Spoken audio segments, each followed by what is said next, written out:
premature activity. It is sudden onset, sudden offset. Very good. And automatic is gradual onset and Correct. gradual Yeah, that's one of the resolution. difference. So basically, it starts and stops with a single beat. In the case of reentrant tachycardia, automaticity, what you're saying is that slow wave is called as a warming up and cooling down phenomenon. Okay, so that is the one difference. And then re-entry has a fixed heart rate. So automaticity will have a varying heart rate. So fixed RR interval, we are telling regular tachycardia. Automaticity will be. Then re-entry can be terminated by adenosine, overdrive pacing, or cardioversion usually work, but all these do not work in automatic tachycardias. And examples of re-entry and automaticity we've already seen.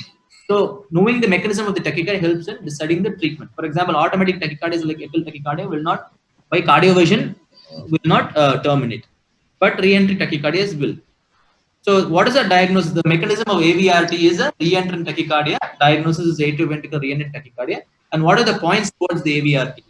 So the point is this patient is a pediatric age group number 1, and then it is a retrograde 1:1 short RP tachycardia with the P wave falling after 80 milliseconds. So by doing this, we know it is an atrioventricular reentrant tachycardia. Then how do you treat? So how do you treat this patient coming to you? Palak?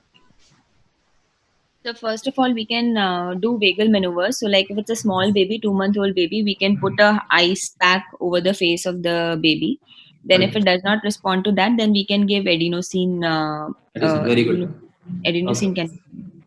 Correct. So any of these tachycardias which use the AV node, like for example this AVRT and AVNRT, can be terminated by adenosine. And just for the small note that the carotid massage and all we do for adults, we never do them for small children. So the best vagal maneuver we do is we put the ice pack over the child's head is what we can do for the vagal maneuver. So again, adenosine we give. And how do you give adenosine? I'm sure you all know the 2 syringe technique, and take a center line as close to the heart as much as possible. And the dose for pediatric will be like 50 microgram per kilo up to 400 to 500 microgram per kilo with a fast push. And very important that you should notice what will be the termination of the tachycardia when you're giving the adenosine. Okay, so this is terminating with the P wave. So we'll come to that later. And some facts about adenosine. So what is the action of adenosine in the heart? Anybody? So it acts on the phosphodiesterase. The ATP gets converted into ADP and cyclic AMP in the presence of the enzyme, which and adenosine acts on that enzyme. I think it's the phosphodiesterase enzyme. Correct. So what happens is there's 2 actions. One is it acts as a vascular smooth muscle relaxation, which they use as coronary artery dilators. So that is through the mechanism of adenyl cyclase, where CAMP gets converted into muscular relaxation. Another one, it can decrease the chronotropy of the SA node and dromotropy, which is the conduction velocity of the AV node. That acts to A1 receptor and it inhibits the adenyl cyclase, decreases CAMP, channel opener. So this will decrease the AV node. Patient female patient. So it is somebody please turn off the mic. It's a naturally occurring purine nucleoside. It causes coronary vascular uses the sinus node firing rate. Okay, half-life is less than 10 seconds, so that's why we have to give it as fast as possible and metabolized within the RBCs. So it can be used diagnostically or therapeutically. So I want to concentrate more. What is the termination sequence of various arrhythmias? So now our patient terminate with a non-conducted P wave. No, this goes down the AV node and then comes up through the fast pathway. Okay, and then deposits it. So if you block the last one, which is going to happen is a P wave. So this will block the P wave. So if it blocks with a non-conducted P wave, it will be a AVRT, AVNRT. Okay, and here you can see the WP term which is happening. So now, if the tachycardia stops with a missing P wave, which is called a retrograde block. Okay, so here you see it stops with the QRS complex. There is no P wave. So if it is an antidromic tachycardia, it will go and depolarize the ventricle. Then when it is going up, it will block the AV node, so it doesn't have a chance to depolarize the P wave. So if it blocks without the P wave, with a missing P wave or the retrograde block, it antidromic AVRT, which is a type of rare tachycardia. And sometimes the tachycardia can stop and then restart with a non-conducted P wave. An AVRT or an AVNRT, which by bad luck, it is stopped and then premature atrial ectopy comes, like Pawan said. Again, AVRT has started again. Okay, so with a non-conductive P wave, it stops. Then you have sometimes the tachycardia can slow, stop, and then become stop. That is, it gets turned, becomes fast again without a P wave. That is a retrograde block. So you know posterior junctional retrograde tachycardia. So here this type of pathway is present in the lower right atrium. Okay, it goes down this pathway and up the retrograde pathway. In contradiction to AVRT, this retrograde pathway is actually slowly conducting. So it is called as decremental conduction. So very slow conduction when compared to the AV nodal pathway. Okay, so because of this, it is a long stent can block either this pathway or the slow pathway. So when it blocks the retrograde slow pathway, it will stop with the ventricle, with the ventricular QRS and not with the P wave. So that's why the tachycardia slows and stops, and afterwards it will start again because both these pathways are very slow and incessant tachycardia. So that is why it becomes starts again. So if it stops and then restarts, it could be a posterior junctional reciprocating tachycardia. Then some examples, tachycardias can then slow and then speed up. Does not terminate. All the previous tachycardias were terminating, could be restarting, but here it is fast. It becomes slow but doesn't terminate. You can see the tachycardia is continuing here and then it restarts. This is of automatic tachycardia. So silent tachycardia, atrial tachycardia will slow and not stop and then speed up. Some tachycardias can continue in the presence of an AV block. For example, you have a 1:1 conduction here. When you give the adenosine, you get a 2:1 block, and all the P waves are the same type. So this is a focal atrial tachycardia, and this is a atrial flutter. You can see the flutter wave. So it is a 2:1 conduction. That block becomes 4:1 conduction, atrial flutter. So these tachycardias in the presence of AV block, and some tachycardias can continue in the presence of a PA block. So this is basically a narrow QRS tachycardia with a retrograde P wave, and after giving the adenosine, you get a VA dissociation. So rarely some ventricular tachycardias and jet, they're supposed to have VA dissociation, but they can have a retrograde 1:1 conduction, where after the ventricular depolarizes or the node depolarizes, it goes back and depolarizes the atria. So when you block these, you will lead to a VA dissociation. So sometimes VT and jet can have these VA dissociations after a adenosine bolus. So these are the types of terminations. So when you are giving an adenosine, it's very important that you monitor the ECG by the strip, and by seeing the termination, you can see what type of arrhythmia it is causing. So our patient got terminated with a non-conductive P wave. So what next? So our patient's baseline ECG was normal, but you always have to see the baseline ECG. So what are the findings of this baseline ECG of another patient? Very typical ECG. Anybody? So there is a delta. There is a delta wave which is present in lead V4.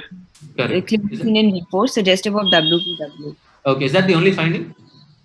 And P waves are in.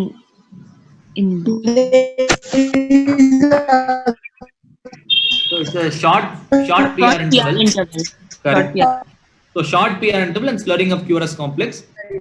PW syndrome associated with atrioventricular reentrant tachycardia. So what happens is you have a atria is connected to the ventricle by the AV nodal pathway, and you have an accessory pathway which conducts faster.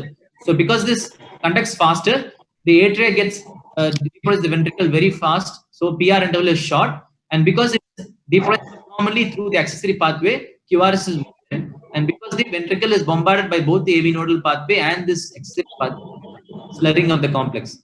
So what are the associated cardiac diseases with WPW syndrome? Anybody? Hello? Epstein's. Correct, Epstein's anomaly. So you'll have a right-sided pathway, Epstein's anomaly. MVP, hypertrophic cardiomyopathy. Very good. Anything else? CCTGA, AV canal defect. CCTG. Correct. Anything else? Any tumors? Yeah. Tumors, tuberous sclerosis, multiple rhabdomyomas. They can have associated, very good, associated cardiac diseases. Okay. So further course, our patient.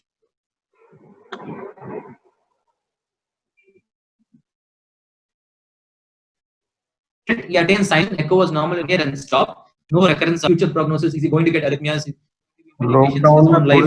So what will you tell this patient? 2-month-old child. So basically, AVRTs in infant generally have a good. Sorry. So basically, they have a good prognosis because More than 90% of them will not have any recurrence after 1 year of life. So you can stop medications usually after 6 months to 1 year of life, but those have recurrence after 1 year of life may continue to have recurrences. So they might need medications for a longer period of time, or you might have to go for radio frequency ablation. Right now they can do radio frequency ablation after 5 years of age. So basically in recurrences or patients who are high risk, for example, if the fast pathway is having a shorter refractory period, if you had a WPW associated atrial fibrillation or very high risk job, the person going as a pilot or something, you can go for a radio frequency ablation. So the treatment of AVRT, basically you do it if it is hemodynamically unstable or hemodynamically stable. So similarly unstable, you will go for the cardioversion. Okay. And then go for longer term treatments like beta blockers or calcium channel blockers or radio frequency ablation. If he is stable, you can give adenosine vagal maneuvers and then long term treatment. But suppose cardioversion and vagal do not help, then you will have to see the LV function. If the LV function is good, you can give beta blocker, flecainide, sotalol, or amiodarone. If LV function is bad, you will give amiodarone. And sometimes digoxin also can have help in small baby in this type of tachycardias. So what are the differences between sinus tachycardia and SVT, like this type, atrial ventricular tachycardia? So what is the normal upper limit of sinus tachycardia? So usually we will tell if the heart rate is more than 220 in a child and 180 in so 220 in a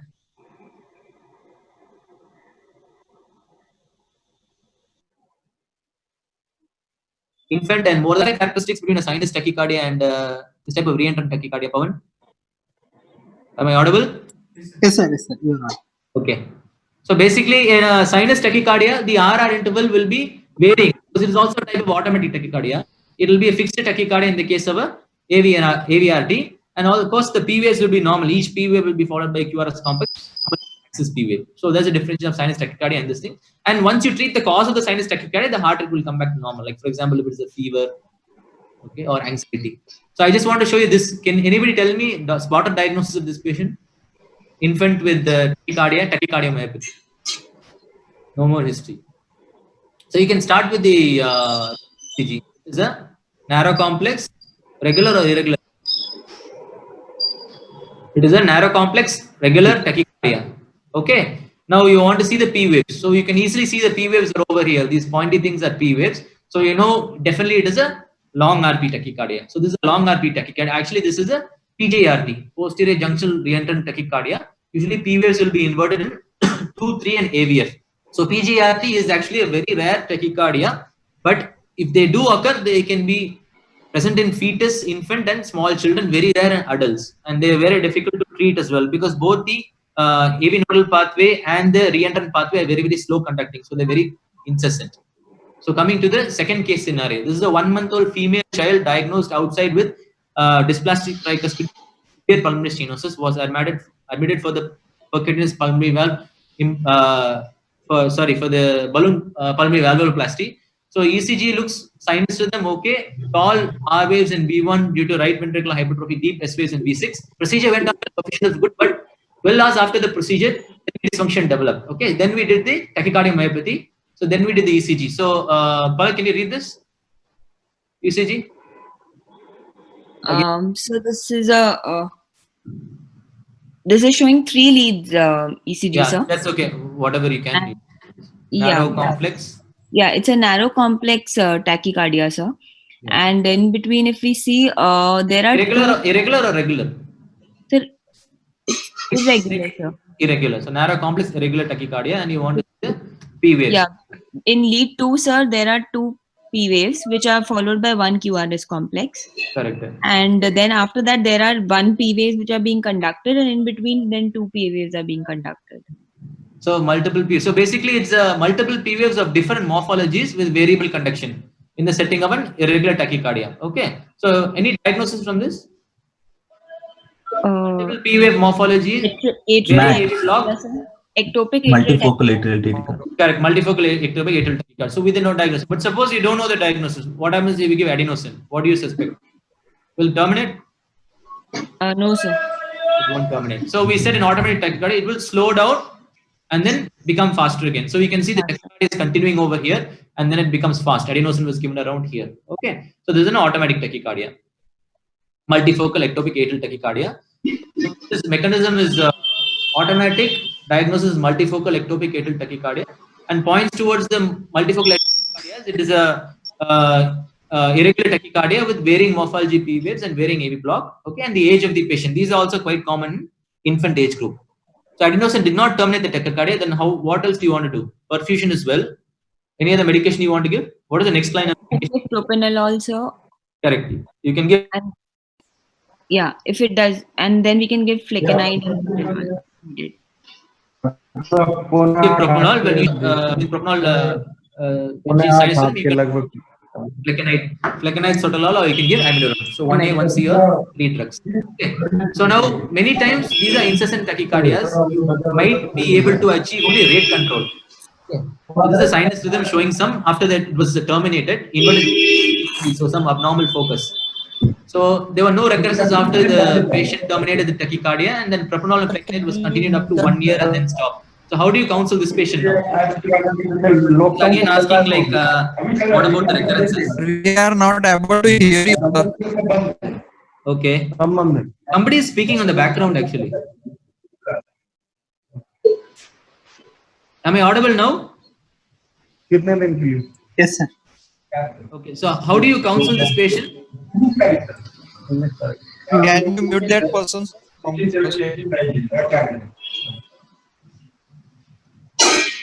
The chance of recurrence is very low for multiple.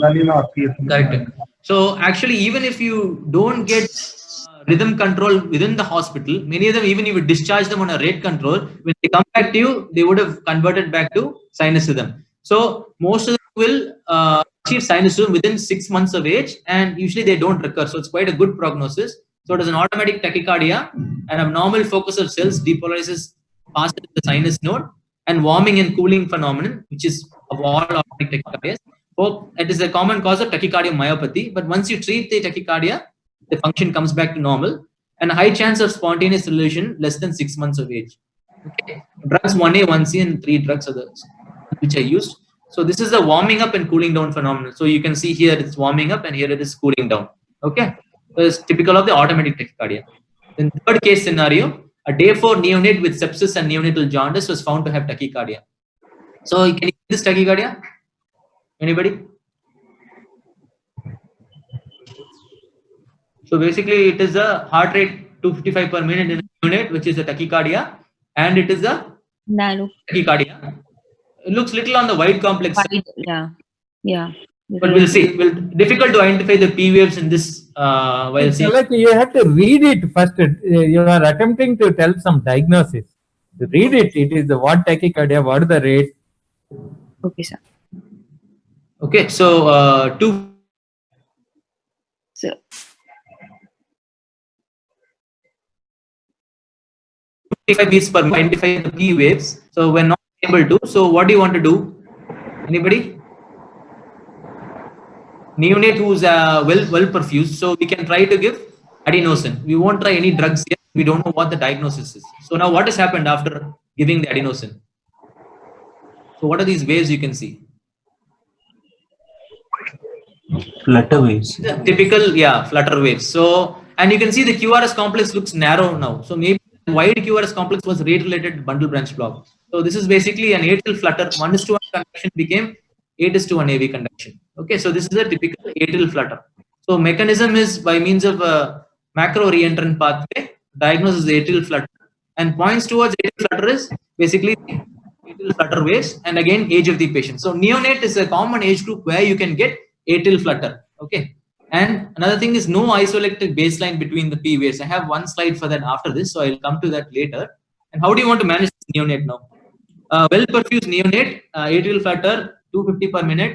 You want to give drugs or what do you want to do? Good function. Civil cardio what? Correct. So it's a good option. Actually, you can give drugs, but this neonatal atrial flutter responds very well to cardioversion. So cardioversion 1 joule per kilo was given to sinus rhythm. Now, how do you counsel this patient? You tell us a good prognosis or lots of recurrence possibilities there. What will you tell them? It is a good prognosis, sir. Correct. So usually this neonatal atrial flutter will, after you cardio event, usually they don't recur, and usually you don't need medications as well. So coming to atrial flutter, so what are the instances where you can get atrial flutter apart from neonate? So Post structure in surgical. this patient with, sorry, Post surgical. post surgery. Which is the Post surgeries which are common? off. Post off. Post off atrial flutter is not common. The Anything font else? PCPC. Correct. Sending- Close Fontan, sending is very good, and sinus venosus ASD. And- So anywhere where they meddle with the atria, then it's type you can get atrial flutter. TOF usually atrial flutter is not common. So neonate structural heart disease and post surgical, and is a macro reentrant pathway. So this pathway usually goes down it goes down the atrium. There are two types, counterclockwise and clockwise. So counterclockwise goes down the lateral wall of right atrium and up the interatrial septum. This is the commonest type. So you will get usually negative P waves and 2-3 in AVS. Okay. Then the atrial rate is usually around 300 to 600, much more than an atrial tachycardia. So 440 in the newborn and 300 in the older children, and slower in the post-op elderly patients. So atrial rate is usually overdrive pacing, and they do not recur. But it's better to do a Holter after cardioversion, because sometimes you might have an SVT or some kind of other abnormal atrial rhythm which has triggered this atrial flutter. So it's better to do a Holter after the cardioversion. Case scenario 4, a 17-year-old child with restrictive cardiomyopathy is under follow-up with us for the past 1 year. Pulse is regular. So can you read this ECG now? Heart rate is 68 per minute. So this is bradycardia basically. I'm unable to see the ECG actually. I think there's some delay in network. Is it? Yeah. I don't know about the rest, but I can't see it. Okay. No, we are also not having. Now it is seen, sir. Seen now? No, sir. Yes, sir. No, sir. Yeah, now it's seen, sir. Okay. Can you see the ECG now? Yes, sir. Okay, go ahead. So this is a 12-lead ECG with the normal standardization of limb leads and chest leads, and it shows a narrow complex, I think so. Yeah. Narrow complex. It is Not irregular. tachycardia. Irregular rhythm. Yeah. Rhythm. It is irregularly irregular, sir. Okay. So P waves you can see here. You want to comment on the P waves? Yeah, P waves are like sawtooth pattern, sir. Correct. So this is the atrial Atrial flutter. Correct. So now this is the P waves which are negative in 2-3 AVF. Okay, these P waves are negative in 2-3 AVF, which is common with the atrial flutter and the counterclockwise pathway. Okay. So this is the sawtooth pattern. So can you see this slide? I just want to tell you about this isoelectric baseline. Can you see this ECG over here? Yes, sir. Okay. So which is the isoelectric baseline in ECG? Which segment is it? TP segment, PR segment, ST segment? Which determines baseline? TP segment. Correct, TP segment. So this is the isoelectric baseline of the ECG. If TP segment is not well seen, then PR segment can be the isoelectric baseline. So this is the previous atrial tachycardia patient which we saw, the same patient. So you can see that there's an isoelectric period between the P waves of ectopic atrial tachycardia. But in the case of the atrial flutter, the 17-year-old child, there is no isoelectric baseline between the P waves. So this isoelectric baseline is one of the differentiating features between a atrial tachycardia and between the atrial flutter. So case scenario 5, were you able to see the ECGs previously? Hello? Yes, sir. We could see all the previous ECGs. Okay. So 6-month-old child operated for ventricular septal defect. So day 1 post-op, tachycardia was seen and hemodynamic instability. So this is the ECG. Heart rate 200 per minute. Can anybody read this ECG in the same method? Can you see the ECG first? No, sir.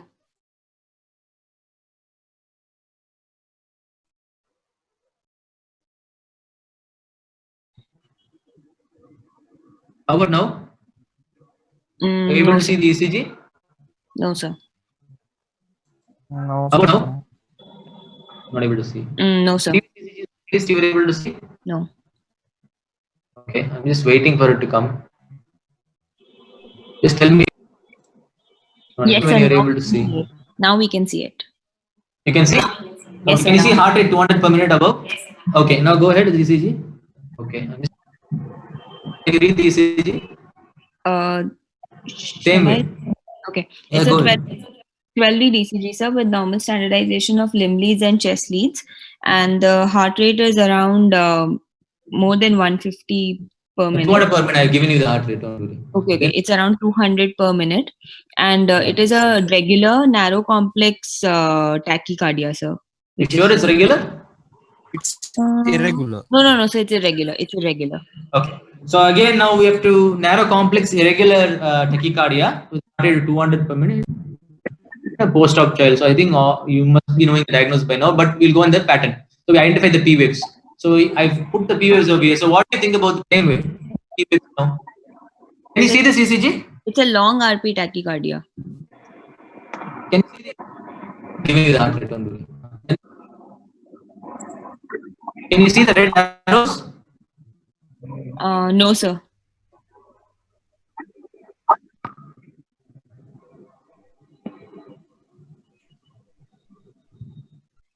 What ECG do you see now? Okay, now we can see the ECG with red arrows, sir. Okay, with red arrows. Okay, so basically these are the P waves. Okay, narrow complex irregular tachycardia where you see the P waves marching into and out of the QRS complex. Okay, so you can see P waves over here, then you don't see a P wave over here. So the P wave is going into the QRS complex here, then coming out. So this is a narrow complex irregular QRS tachycardia with a ventricular atrial dissociation. Okay, in a post-op child. So what is the diagnosis? Diagnosis is junctional ectopic tachycardia. So what is our diagnosis? No, mechanism is automaticity. Junctional ectopic is automatic tachycardia.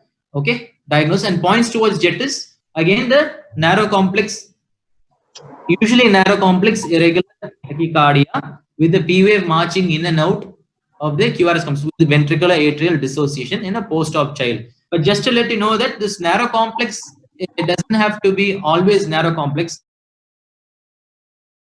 Who has had a surgery, you're going to have a right ventricular outflow tract would have been repaired. So these patients will have a right bundle branch block, correct?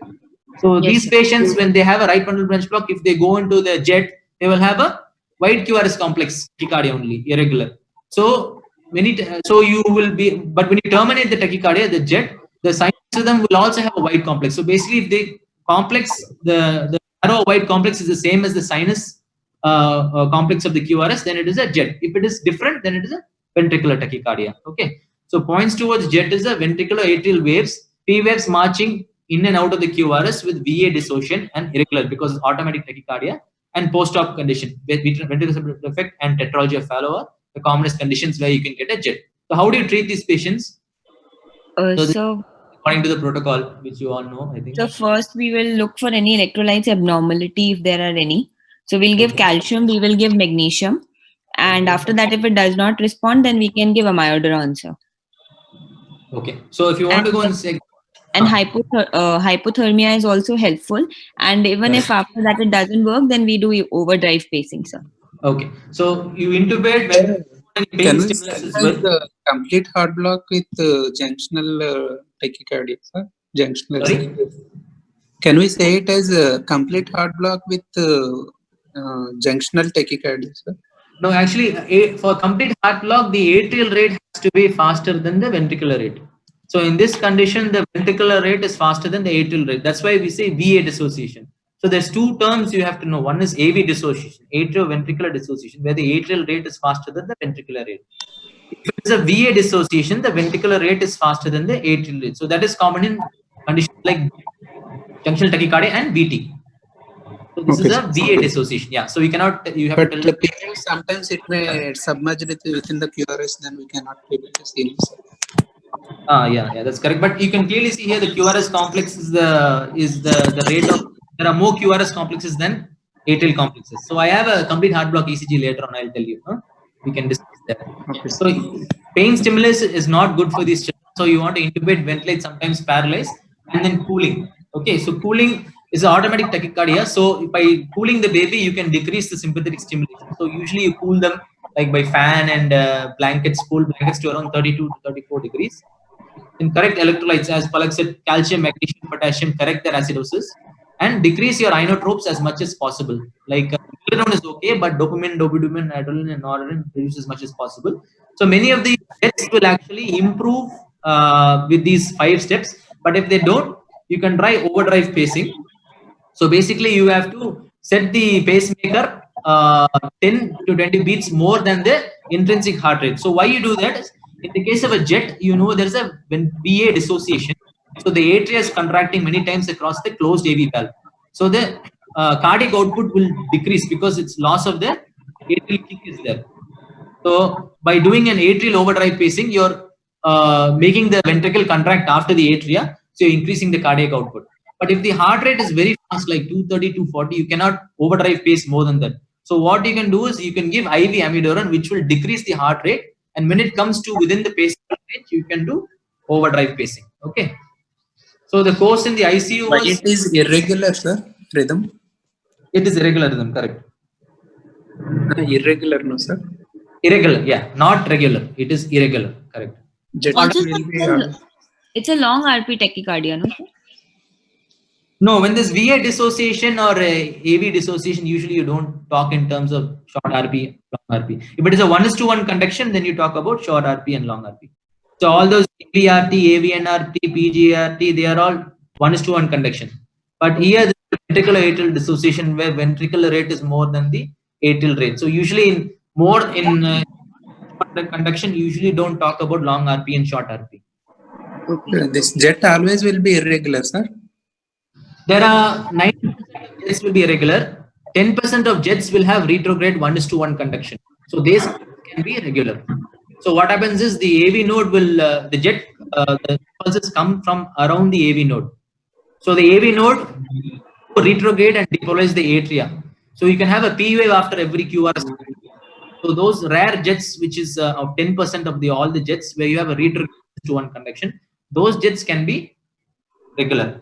But by and large, most of the jets will be irregular. So it's reverted to sinus rhythm in 3 days. Further course was uneventful and no recurrence was there. So just to let you know that recent few years, ivermectin has been used in patients in infants. Okay, so the right side article is actually from Amrita, where they have treated 8 patients with jet with ivermectin. So basically, ivermectin mechanism of action is it delays the funny current, that is the phase 4 diastolic depolarization of the sinus node. It inhibits the HCN channels, that is the hyperpolarization activated cyclic nucleotide gated channels. So this ivermectin is usually used in heart failure in adult patients who are not able to be, heart rate is not able to be controlled with the regular drugs. Okay. In inappropriate sinus tachycardia. So these will inhibit those funny pacemaker currents, but without causing other hemodynamic stability. So it will not cause like hypotension. So only it will inhibit the pacemaker current. And the doses which we use now is 0.1 mg per day in 2 divided doses for 2 to 5 days. Okay. Most of the patients in these articles which they gave ivermectin, they reverted to sinus rhythm within 24 to 36 hours. So nowadays, ivermectin is being used either instead of amiodarone or after amiodarone if amiodarone is not able to bring down the heart rate. Okay, so that is now ivermectin, just to let you know, is now being used in cases of jet quite frequently. So what do you do now? Sir, but ivermectin acts on SA node, but it is originating from junction AV node, no? Like junction tachycardia. It can also act on the AV node as well. In the case of jet, no, it's an automaticity. No, in jet, the AV node develops automatic properties like the SA node. So that will have a funny current. Will start having a funny current. So the ivermectin can now act on the automatic focus. So that is the mechanism of action. Because the AV node now starts developing properties like the SA node. It's an automatic tachycardia. So what do you do if you can't see the P waves properly in this post-op patient? Palak? We can give adenosine, sir. Anything else? So this patient's having a pacing wire, no? Post-op? Yeah, we can, A wire ECG we can take, sir. Correct. So what you do is, patients, can you see the ECG? No, sir. You can't, huh? Okay, it will Now come. we So can. now you can see. So basically what happens is the patients will have atrial wire and ventricular wire coming out. So if you attach the atrial wire to one of the leads, so here is attached to the right arm. So if the atrial wire is attached to the right arm in lead 1, lead 2, lead AVR, the P waves will get magnified. So this is a patient who had a tachycardia which we didn't know what it was post-op. So if you go and attach, you can see now the P waves are very much well seen. This is P waves, you can see. So now we're diagnosing that this is a sinus tachycardia. So no treatment is needed. So that is the atrial wire ECG, it's called. So junctional ectopic tachycardia is an automatic focused tachycardia arising in and around the AV node. It's a narrow complex tachycardia with the same QRS complex to sinus rhythm. So that if the patient is having a post tetralogy fellow repair, he's going to have a right bundle. If they develop jet, then what is going to happen is right complex QRS tachycardia. So they to check that the QRS complex दूसरी class चल रही है is the same as the sinus rhythm. Class होती रहती है रोज हाँ Somebody mute that person, whoever it is. नहीं कहाँ से चल रही है No relationship between the V and A waves. That is a ventricular atrial dissociation, and two subtypes: operative and congenital. Congenital is very rare, present at birth and incessant. Rare is formed of SVT, and post-operative resolves within 1 week post-op. And 2 to 10% of all arrhythmias in PICU are due to jet. And risk factors for post-op jet are low body weight, young age, longer cardiopulmonary bypass time or cross-clamp time, acidosis abnormalities, and high doses of inotrope. So you try to reduce all these things to prevent the jet. So I'll still have most case scenarios. I can go on going. You can. This is case scenario 6. This is a baby of X, female baby, 48 days of life, 4.5 kilo. A case of congenital anomalies. So he had an anal abnormality, sacral genesis, facial dysmorphism, and congenital heart disease, PSD and ESD, but they were small to moderate sized. So baby was admitted for surgical correction of the anovestibular fistula. So there was no family history of syncope or sudden cardiac death in the family, no risk factors or heart disease. So baby was posted for surgery. Child was drugs, that is, he was induced with atropine, fentanyl, succinylcholine, and thiopentan sodium after intubation. And after that, he went into shock and developed feeble pulses, and this was the rhythm on the strip. So anybody can comment. Can you see the ECG here?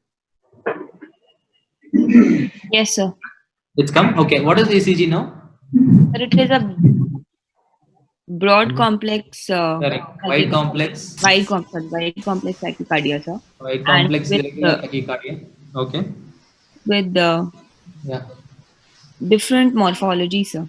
Polymorphic ventricular tachycardia. Polymorphic. Ventricular tachycardia.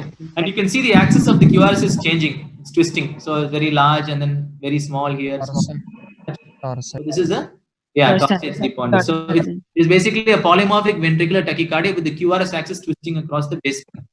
Okay. So basically looks like this rhythm. Ribbon. So what to do next?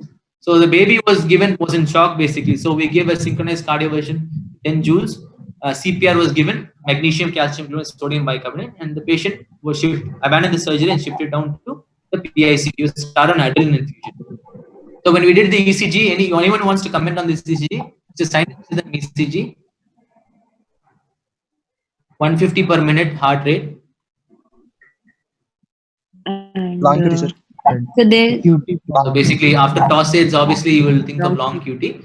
QTC was 550 milliseconds. So baby became hemodynamic stable. We tapered the adrenaline quickly as much as possible because you should not give adrenaline in the case of long QT syndrome. So we stopped the adrenaline as when the baby became stable, started on propranolol, and then the baby was weaned and extubated. So this patient had little problems, like he was recurrently extubated, developed collapse of lung and wheezing. So recurrent wheezes while the baby was on propranolol. So we were not sure that propranolol was causing the wheeze or not. We know that the side effect of propranolol is wheezing, but we took a decision with the whole team and decided to stop the propranolol for the time being and the child to get better. And after 1 week, restarted the propranolol. And the QTC after that for the patient normalized. It became 420 milliseconds. And that patient is planned for genetic testing.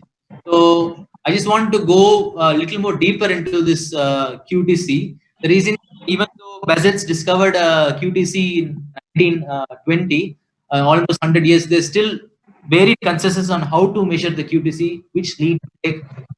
So I just thought we'll go through a little of that. Can I go on? Hello? yes, sir.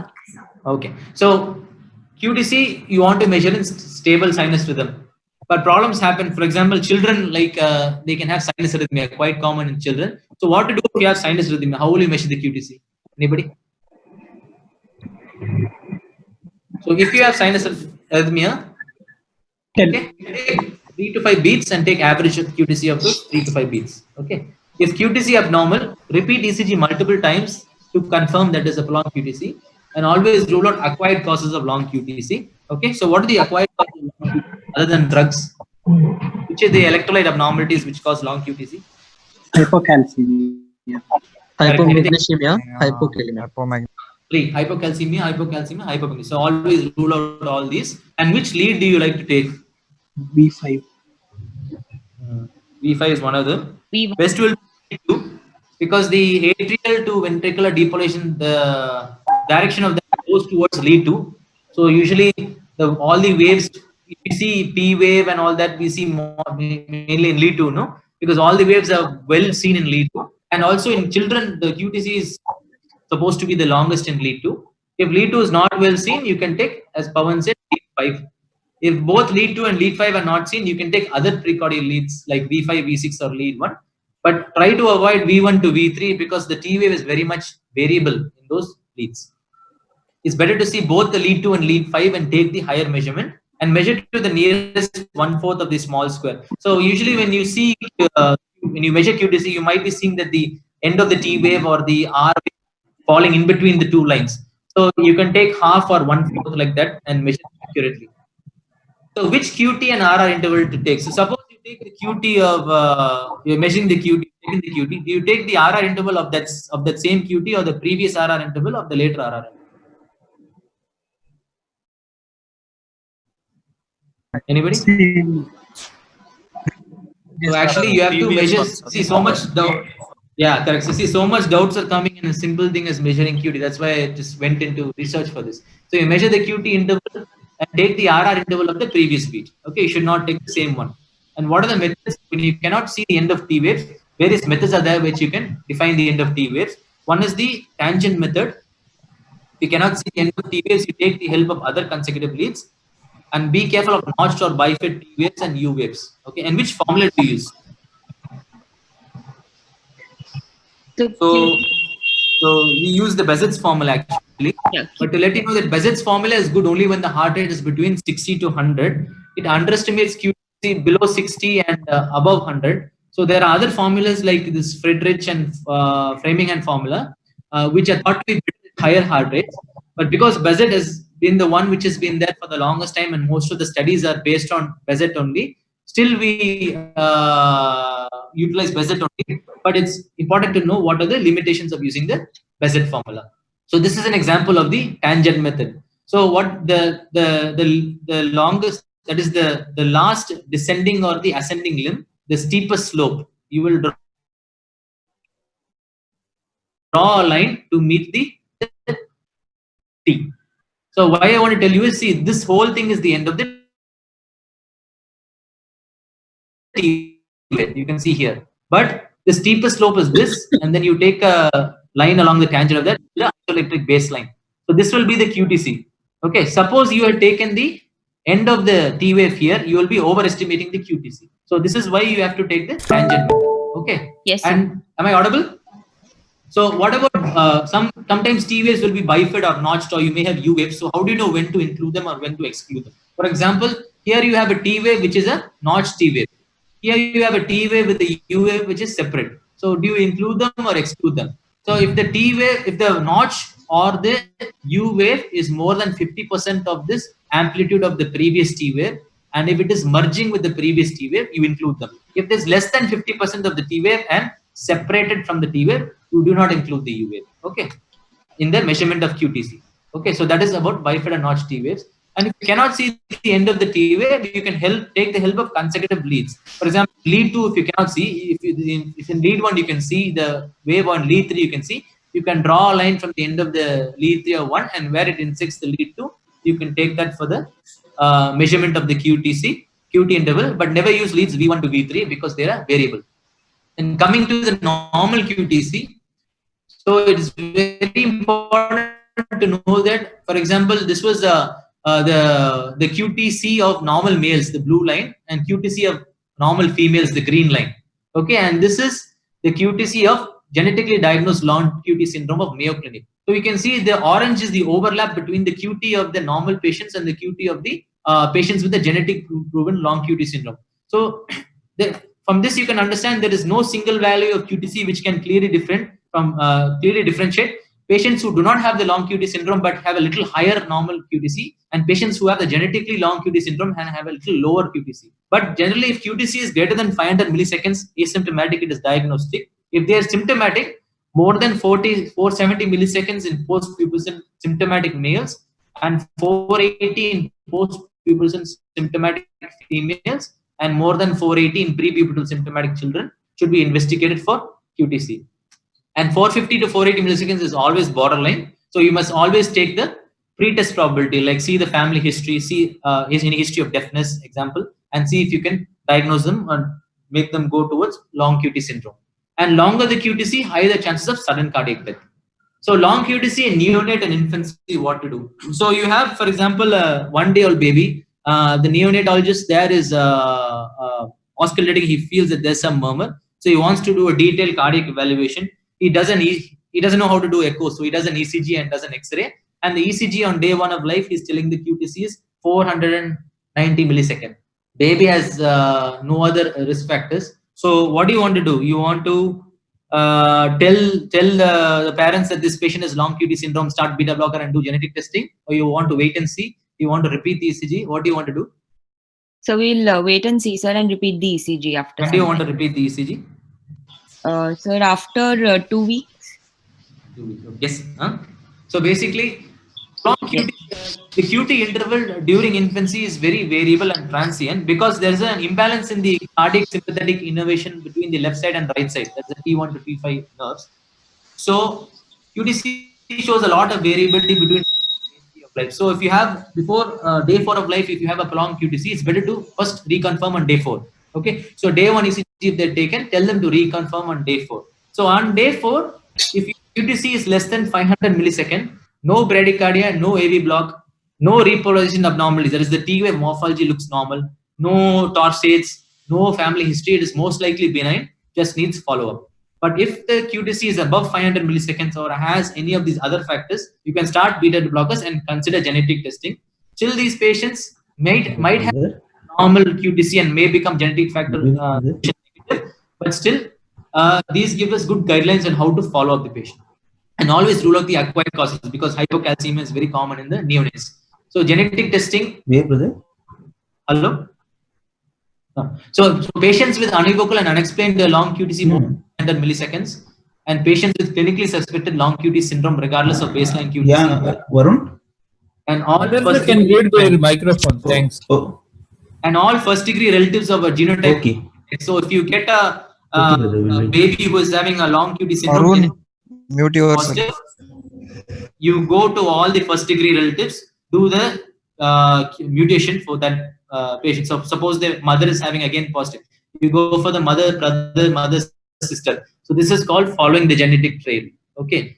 So the genotype ECG correlations is, long QT, broad-based T waves in long QT1, notch T waves in long QT2, and in long QT3 you will have a very long isoelectric ST segment followed by a T wave at the end. So ST segment. So these long QT syndrome have a very long QT interval and high chance of sudden cardiac death. So how do you differentiate between the QT interval of a hypocalcemia and long QT syndrome?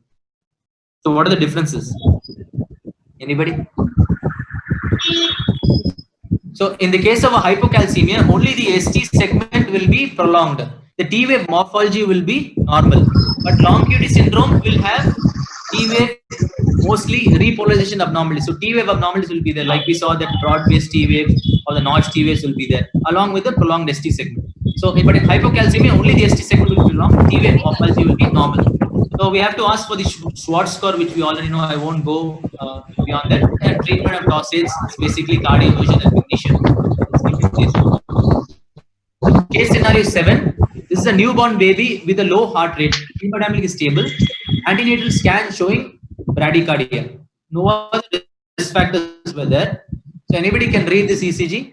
So this is a 12-lead ECG with normal standardization of limb leads and chest leads. The heart rate is around it's around 50 per minute. 50 per minute. And so there are P waves that we can see, and there is a constant PP interval. Correct. There is a constant RR interval. but I think there's a variable PR interval, which is suggestive of complete heart block. Sir. Okay, is it complete heart block or do you think it's 2:1 heart block? Each P wave is followed by QRS complex. 2:1. Yeah, 2:1 heart block. That's correct. Okay. So now, what about the QTC? So it is difficult to calculate the QTC here because of the RR interval. But you see here that the T wave is falling.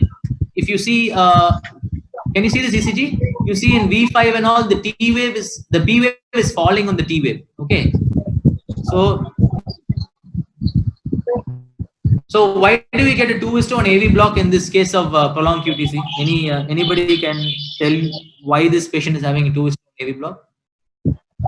It is an AV node defect, anatomical AV node defect, or you think it's due to the prolonged QTC? Prolonged QTC. Correct. So what happens is, because you have a very long isoelectric ST segment, the P wave of the following beat will fall on the T wave.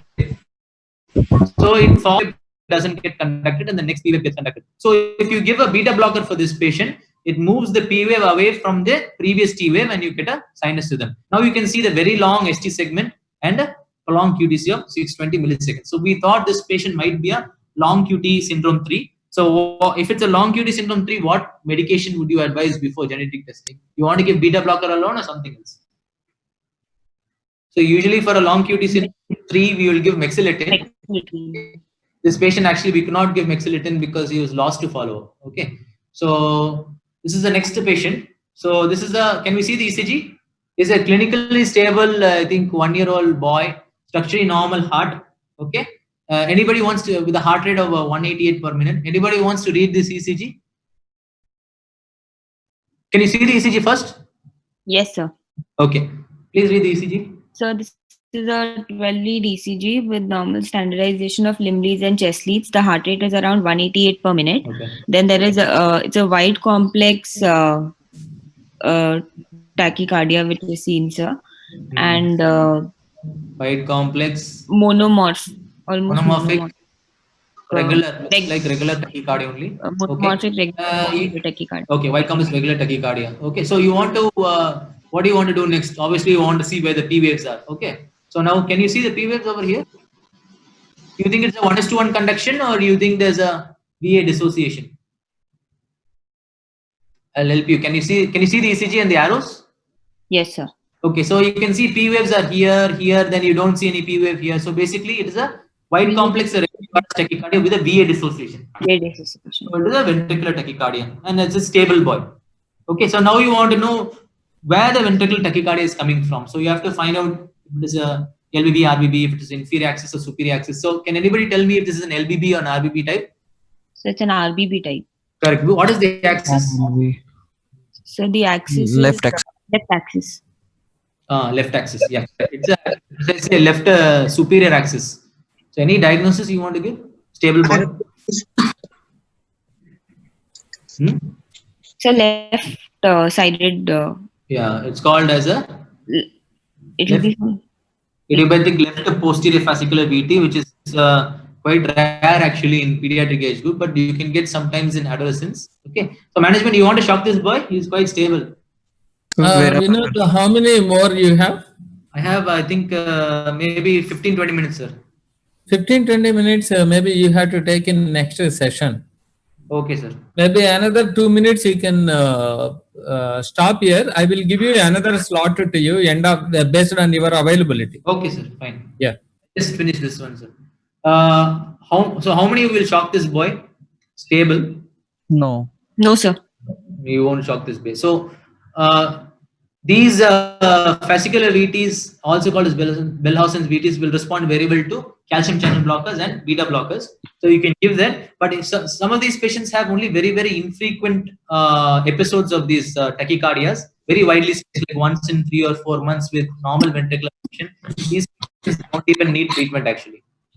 So maybe this next scenario I will continue in next class.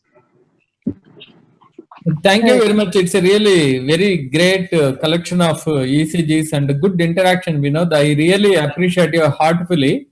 Students need these kind of interactive sessions. I think I'm going to request you again to continue these kind of ECGs based on your availability.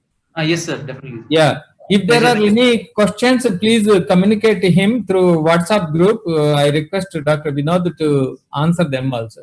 Because a lot of people are leaving at 5 o'clock, Vinod. That's the reason why we need to wind up. Okay, sir. Fine. Otherwise, there is no rush actually. No problem, sir. Yeah. Thank you very much. And I would like to end this session. Thank you, sir. Thank you. Thank you.